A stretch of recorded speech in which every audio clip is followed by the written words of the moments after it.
السلام عليكم ورحمة الله وبركاته، ازيكم حبايب قلبي عاملين ايه؟ وحشتوني. تعالوا بقى النهارده كده، يومنا مش هيبقى في المطبخ، لا يعني مش عشان انا بصور في المطبخ يبقى يومنا في المطبخ النهارده بقى. كل سنة وانتم طيبين، بما اننا يعني في رمضان، وهيبقى ان شاء الله كلها فترة قريبة وهيبقى العيد. فقلنا بقى النهارده ننزل نجيب حاجة العيد، اللبس بتاع الأولاد وكده، سواء بقى لبس العيد أو الترنجات أو الكلام ده، وهاخدكم معايا. طب أنا بعمل إيه في المطبخ لما أنا نازلة؟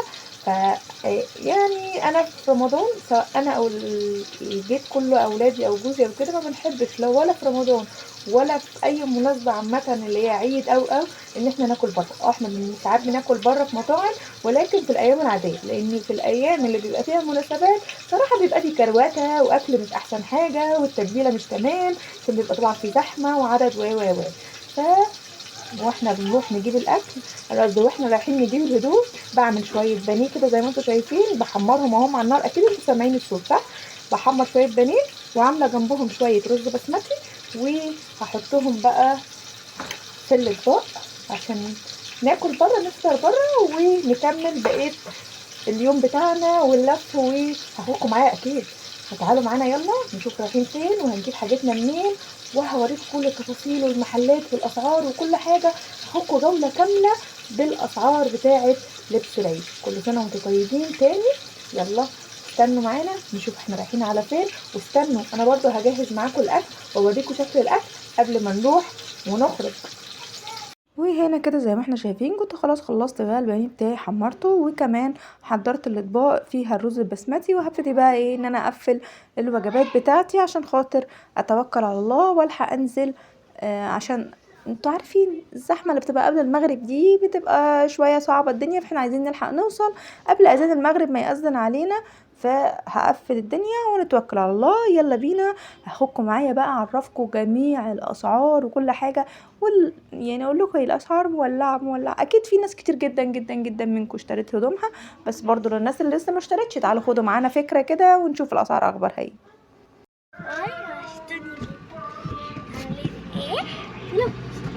خبطي في الكرسي ليه يا روان؟ عشان تقرب. عاملين ايه؟ ربنا بخير، كل سنه وانتم طيبين. بس لا ما تخبطش هنا غلط. ده سايب بيزعل العيال. تقول لهم كل سنه وانتم طيبين. طيب قول لهم كل سنه وانتم كل سنه وانتم طيبين ورمضان كريم. والعيد برضه كل سنه وانتم طيبين، احنا داخلين عليه ان شاء الله. والله دي اكتر حاجه متحمسه لها اصلا. فاضل كام يوم على العيد؟ لسه كام يوم؟ قصدي اسبوعين يعني. في الماسوره. احنا كده قربنا نوصل على العتبه، اخر الشارع بقى. اخر الشارع كده وصلنا على العتبه. احنا كده الحمد لله تمت العمليه بنجاح، فطرنا والحمد لله وداخلين خلاص على العتبه.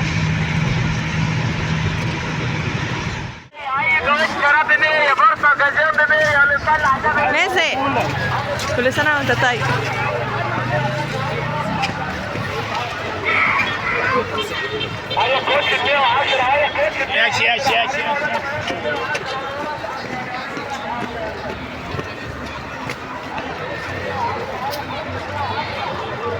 احنا طبعا اول ما اخش اول محل هوريكم، بس لسه بس ايه بندخل الدخله الاولى، بعد كده هوريكم بقى ايه من جوه.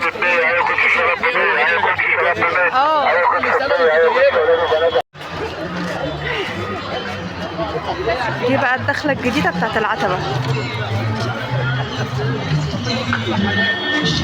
الله ده معلقين زينه يا مازن.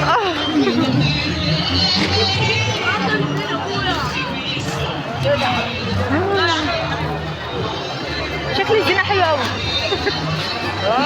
شكل المكان والزينة حلوة.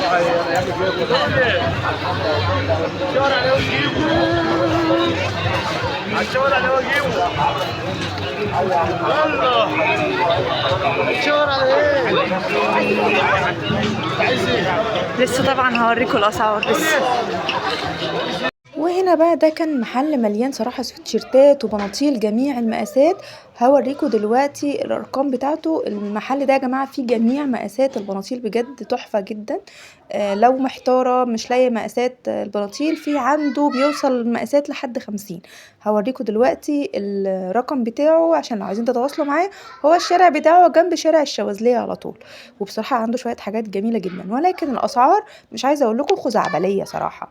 بتبدا بقى من 400 الى فوق، في كمان في 350 بس حسب المقاسات برضه. وده الكارت بتاعهم والرقم على التواصل لو عايزين تتواصلوا معاه. وهنا بقى كنا دخلنا على مرحلة لبس الأطفال، ودي بقى أسعارها مش عايزة أقول لكم، يعني مفيش حاجة يعني أقل من 600 جنيه فيما فوق. يعني اللي انتوا شايفينه الزيتي ده صراحة كان تحفة جدا وكان عاجبني. ده كان عامل 850 جنيه، ده بعد بعد الفصال كمان. يعني الأسعار صراحة صعبة جدا للأطفال، كمان أصعب من الكبار يعني. بس هرجع اقول لكم ان في ده وفي ده، دوروا هتلاقوا كل اللي انتوا عايزينه. وفي كمان حاجات بتبدأ من 200 جنيه، ولكن بتختلف القماشة وبيختلف الشكل وبيختلف كل حاجة صراحة يعني. فانتوا حسب طبعا مقدرتكم، حسب الدنيا معاكم ايه. ده طبعا استاذ يونس اللي كان مجنني طول ما احنا هناك، بصراحة طلع عيني. ولكن خليني صريحة معاكم جدا جدا جدا، يعني نصيحة من اخت. لو انت معاكي اطفال زي حالاتي كده، انا عشان كنت واخده اللهم بارك ما شاء الله ربنا يخليهم لي يا رب ال4 اولاد معايا بامانه، يعني قلت يا ريتني ما كنت نزلت صراحه، العتبه ملهاش لازمه. وبجد بجد يعني كلمه سر اوعوا تقولوا على حد، اسعار ما اختلفتش تماما صدقوني. بقت العتبه زي فلان زي علان زي بتنجان زي كلها زي بعضها، وكلها نفس الاسعار. يعني اسمها العتبه ولكن الاسعار هناك بجد زي ما قلت لكم خزعبليه حقيقي، صعبه جدا. يعني حاجه هناك بتبدا من 350 400 350 ده كمان ايه، ده اللي هي القماشه لاي كلام يعني. ده كده كنت دخلت اجيب حاجات لمازن بقى والاولاد. بس المهم زي ما بقول لكم، انا عامه ما جبتش كل حاجتي من العتبه، جبت جزء من العتبه بناطيل بس اللي جبتها من العتبه، لان بصراحه البناطيل هناك روعه. وبقيه الحاجات جبتها من اماكن تانية، وبصراحه ما لقيتش اختلاف. فانا عن نفسي عاهدت نفسي ان انا مش هنزل عتبه تاني، مش هوجع قلبي على الفاضي. وفي الاخر ما حسيتش باي اختلاف، الاسعار ما اختلفتش في شيء، ولكن بالعكس القماشه احسن كمان من بره، احسن من العتبه بكتير جدا. وكمان بتبقى زحمه جدا، وكمان مش بيبقاش فيه اماكن تلبسي فيها او تقيسي. اغلب الاماكن بره بيفضل يقولك خديها وجربيها في البيت. فده طبعا نصيحه مني ليكوا، حابينها مش حابينها ولا كاني قلت حاجه. طبعا 30 37 عاملين 250 250 300. في المخزن مثلا بحاجه ماسكه عايزه اجيب برباط، مش عايزه اجيب الازرق. بشوف له رواه اللي هو الرمادي. سيبيه بس كام انت عاوز طيب؟ اسعار بتبدا من اول 200 فيما فوق، بس الحلو زي كده ده عمل 300.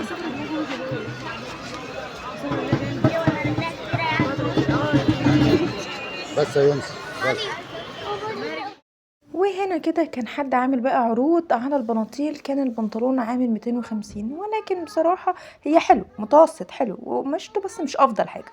ودي كده كان السوتات، والسوتات كانت بتبدأ من 500 جنيه. السوت على بعضه بناتي او صبياني بيبدأ من 500 جنيه. وده كده اشكال بقى لللبس البناتي بجد تحفة. وهنا بقى كانت البناطيل بتاعة الاطفال. البناطيل عموما بتبدأ من 500 جنيه. زي ما بقول لكم البناطيل بتبدا من 500 جنيه، والسويتشيرتات كمان بتبدا من 400 جنيه. يعني السويتشيرت بيبقى قماشه مش افضل حاجه، وتلاقيها بيقول لك 400 و500. بس على فكره في ناس هناك خلي بالكم، عشان في ناس خداعه هناك بتبقى مثلا قايله لكم الحاجه ب 600 وب 700 وهي اساسا بتبقى سعرها 300 جنيه. هنا بقى كنا خلاص خلصنا العتبة، ومش عايزة اقول لكم ان الوقت جري صاروخ. احنا فجأة لقينا بعضنا الساعة بقت 12. امتى جت 12؟ احنا نازلين قبل الفطار، امتى جت 12؟ احنا لسه ما جبناش حاجة وما جبناش غير مناطيل بس.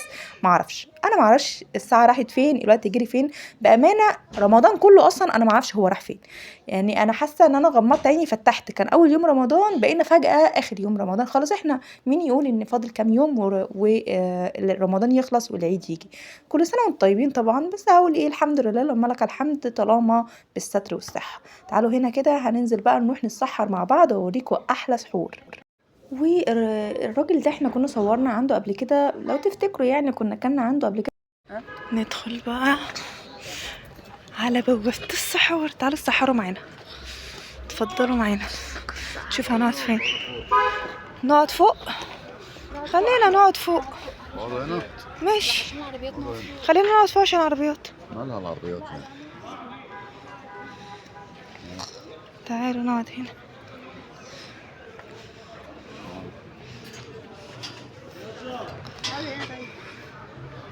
اقعدي يلا. العربية جميلة قوي. الشغل الجديد ده.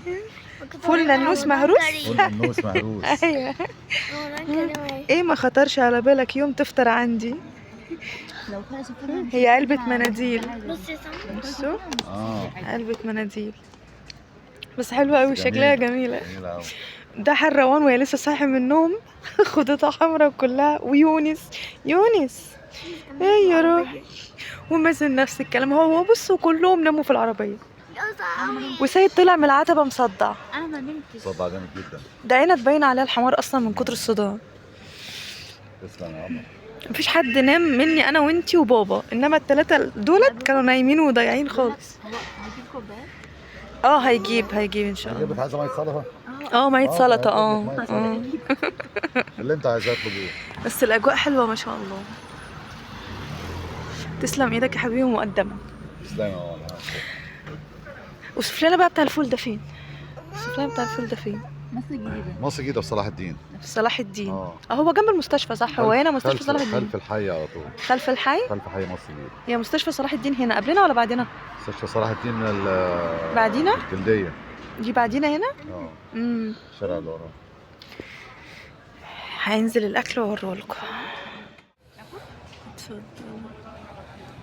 اتفضلوا معانا بقى. ده بصل وخضرة. بصل وفلفل.